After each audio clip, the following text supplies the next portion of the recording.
Nous sommes en 1031. Henri Ier devient le troisième roi de la dynastie capétienne, succédant à son père Robert II le Pieux et à son grand-père Hugues Capet.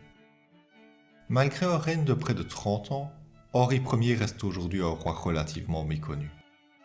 L'histoire a surtout retenu l'image d'un souverain batailleur, régnant à une époque où le domaine royal atteint son étendue la plus faible, symbole de la fragilité des premiers Capétiens face aux grands seigneurs du royaume. Pourtant, derrière cette apparente faiblesse, Henri Ier doit continuellement manœuvrer entre révoltes, rivalités féodales et menaces extérieures afin de préserver l'autorité royale. Dans cette vidéo, nous allons revenir sur la vie d'Henri Ier de France, un roi souvent oublié, mais qui dut gouverner avec des pouvoirs limités, dans un royaume encore largement dominé par les grands princes féodaux. Henri Ier est né en 1008. Il est le second fils du roi Robert II le Pieux et de Constance d'Arles. Par son père, il est également le petit-fils du Capet, fondateur de la dynastie capétienne. À l'origine, Henri n'est pourtant pas destiné à monter sur le trône. Mais son frère aîné, Hugues de France, meurt en 1025 du vivant de leur père. Henri devient alors l'héritier naturel du royaume. Pour sécuriser la succession des Capétiens, dont la légitimité reste encore fragile quelques décennies seulement après l'arrivée du Capet au pouvoir, Robert II applique la même stratégie que son père. Il fait sacrer Henri de son vivant en 1027. Cette pratique permet d'assurer une transition plus stable et d'éviter les contestations au moment de la succession. Malgré ce sacre, Henri reste cependant largement dans l'ombre de son père et dispose encore de peu de pouvoir réel. En 1031, à la mort de Robert II le Pieux, Henri devient seul roi de France. Mais son accession au trône est immédiatement contestée. Sa mère, Constance d'Arles, ainsi qu'une partie des grands seigneurs du royaume soutiennent son frère cadet Robert.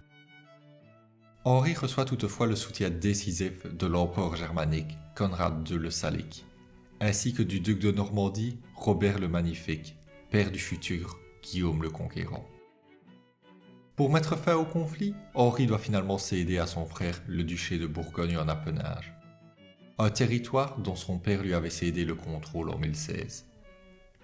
Henri Ier devient le tuteur du jeune Guillaume le Conquérant, lorsque le père de ce dernier, Robert le Magnifique, part en pèlerinage vers la Terre Sainte en 1035. Robert meurt durant le voyage, laissant Guillaume, encore enfant, à la tête du duché de Normandie. Le jeune duc doit alors faire face à l'hostilité d'une partie des seigneurs normands, qui contestent son autorité.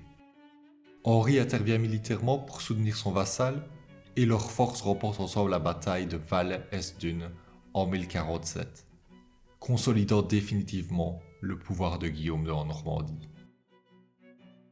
Quelques années plus tard, Guillaume épouse Mathilde de Flandre, fille du comte de Flandre et proche parente du roi de France. Mais à mesure que la puissance du duc de Normandie grandit, Henri commence à voir en lui une menace potentielle. Les relations entre les deux hommes se dégradent progressivement et débouchent sur plusieurs conflits. Guillaume inflige notamment une défaite au roi lors de la bataille de Mortemer en 1054, puis, quelques années plus tard, à la bataille de Varaville.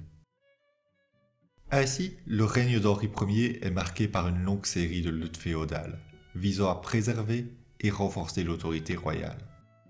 En théorie, le duc de Normandie reste le vassal du roi de France, mais dans les faits, Guillaume le Conquérant dispose d'un pouvoir et de ressources parfois supérieurs à ceux du souverain capétien lui-même. Henri a également dû abandonner le duché de Bourgogne à son frère, affaiblissant encore davantage le domaine royal. Il entre également au conflit avec les comtés de Blois et d'Anjou. Il parvient toutefois à rattacher le comté de Sens au domaine royal, l'un des rares gains territoriaux importants de son règne. Enfin, Henri vend ou concède également plusieurs abbayes et évêchés, afin de financer son pouvoir et de récompenser ses soutiens. Une pratique qui attire les critiques de l'Église et la colère des représentants du pape. Le roi fonde également près de Paris une collégiale, qui deviendra plus tard le prieuré de Saint-Martin-des-Champs. Le roi est d'abord fiancé en 1033 à Mathilde, fille de l'empereur germanique Conrad II le Salique. Mais la jeune princesse meurt dès l'année suivante, avant que le mariage ne puisse avoir lieu. Henri épouse ensuite Mathilde de Frise, mais celle-ci meurt en 1044, sans lui laisser d'enfant. En 1051, Henri Ier épouse finalement Anne de Kiev, fille de Yaroslav le Sage, souverain de la Russe de Kiev. Ce mariage est particulièrement exceptionnel pour l'époque. Les liens entre la France capétienne et les principautés slaves orientales restent alors très rares, et la Russe de Kiev demeure encore largement méconnue en Europe occidentale. De cette union naît le futur Philippe Ier. Henri l'associe au trône en le faisant sacré roi en 1059, perpétuant ainsi la tradition capétienne du sacre du vivant du souverain, afin de sécuriser la succession. Philippe succède à son père à la mort de celui-ci en 1060. Ainsi s'achève le règne d'Henri Ier, un roi souvent éclipsé par les grandes figures qui l'entourent, comme Guillaume le Conquérant ou son grand-père Hugues Capet. Longtemps considéré comme l'un des symboles de la faiblesse des premiers Capétiens, Henri règne en réalité dans un contexte extrêmement difficile. Le pouvoir royal reste limité. Les grands seigneurs disposent d'une immense autonomie, et certains vassaux, comme le duc de Normandie, sont parfois plus puissants que le roi lui-même. Face à cette situation, Henri Ier apparaît moins comme un roi faible que comme un souverain pragmatique, obligé de composer en permanence avec les rapports de force féodaux. Il doit aussi composer avec les ambitions de sa propre famille. Certes, il subit plusieurs revers importants et ne parvient pas à renforcer durablement l'autorité royale, mais il réussit malgré tout à préserver la dynastie capétienne, dans une période encore fragile, à maintenir l'unité du royaume et à assurer une succession stable avec le sacre de son fils Philippe Ier. Son règne marque aussi un tournant, tandis que l'autorité des Capétiens reste limitée, la puissance de la Normandie ne cesse de grandir.